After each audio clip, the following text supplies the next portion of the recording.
देखिए, वो तो आज़ाद प्रत्याशी थे। मुख्यमंत्री से किस प्रकार का संबंध था?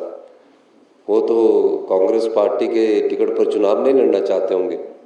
जब आज़ाद प्रत्याशी थे तो उनको रिजाइन नहीं करना चाहिए था और उनको जनता की भावनाओं के अनुसार कार्य करना चाहिए था। अब क्यों आज़ाद प्रत्याशी क्यों रिजाइन कर रहा है, ये गहराई से छानबीन करने की ज़रूरत है आप लोगों को भी, कि क्या कहीं नोटों के दम पर तो नहीं उन्होंने अपने ईमान को गिरवी रख दिया था और दबाव इतना था कि उनको इस्तीफा देना पड़े। वो तो ना कांग्रेस के थे ना भारतीय जनता पार्टी के थे। उन पर किस प्रकार का दबाव था? क्या किस प्रकार से वो आगे इस प्रकार के बात रिजाइन कर ले? और आप ही हेलीकॉप्टर में रहे हैं और आप ही सीआरपीएफ के सिक्योरिटी में आ रहे हैं और जा भी हेलीकॉप्टर में रहे हैं। तो आप बताइए, इतना सारा धन का प्रयोग क्या लोकतंत्र के लिए अच्छा है?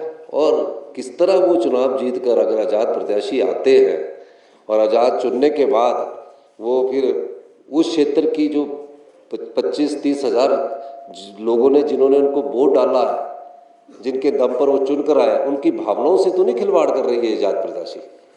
तो ये चीज़ें समझने की ज़रूरत है। और हिमाचल प्रदेश में इस प्रकार की जो लोकतांत्रिक प्रक्रिया को कमज़ोर करने की कोशिश है, हिमाचल की जनता इसको कभी सहन नहीं करेगी। और मुझे आप ही के द्वारा पता लगा कि उन्होंने इस्तीफ़ा दिया है, तो कुछ गलत किया होगा ना, तभी दिया इस्तीफ़ा।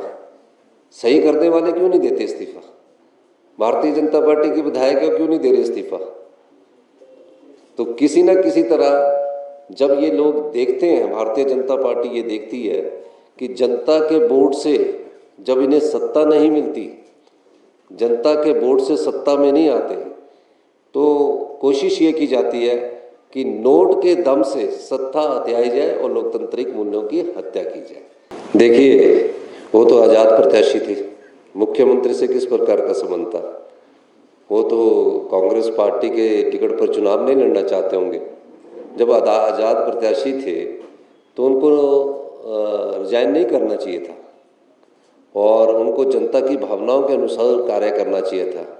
अब क्यों आज़ाद प्रत्याशी क्यों रिजाइन कर रहा है, ये गहराई से छानबीन करने की ज़रूरत है आप लोगों को भी, कि क्या कहीं नोटों के दम पर तो नहीं उन्होंने अपने ईमान को गिरवी रख दिया था और दबाव इतना था कि उनको इस्तीफा देना पड़े। वो तो ना कांग्रेस के थे ना भारतीय जनता पार्टी के थे। उन पर किस प्रकार का दबाव था? क्या किस प्रकार से वो आगे इस प्रकार के बात रिजाइन कर ले? और आप ही हेलीकॉप्टर में रहे हैं और आप ही सीआरपीएफ के सिक्योरिटी में आ रहे हैं और जा भी हेलीकॉप्टर में रहे हैं। तो आप बताइए, इतना सारा धन का प्रयोग क्या लोकतंत्र के लिए अच्छा है? और किस तरह वो चुनाव जीत कर अगर आज़ाद प्रत्याशी आते हैं और आज़ाद चुनने के बाद वो फिर उस क्षेत्र की जो 25-30 हज़ार लोगों ने जिन्होंने उनको वोट डाला है, जिनके दम पर वो चुन कर आए, उनकी भावनाओं से तो नहीं खिलवाड़ कर रही है आज़ाद प्रत्याशी। तो ये चीज़ें समझने की ज़रूरत है। और हिमाचल प्रदेश में इस प्रकार की जो लोकतांत्रिक प्रक्रिया को कमज़ोर करने की कोशिश है, हिमाचल की जनता इसको कभी सहन नहीं करेगी।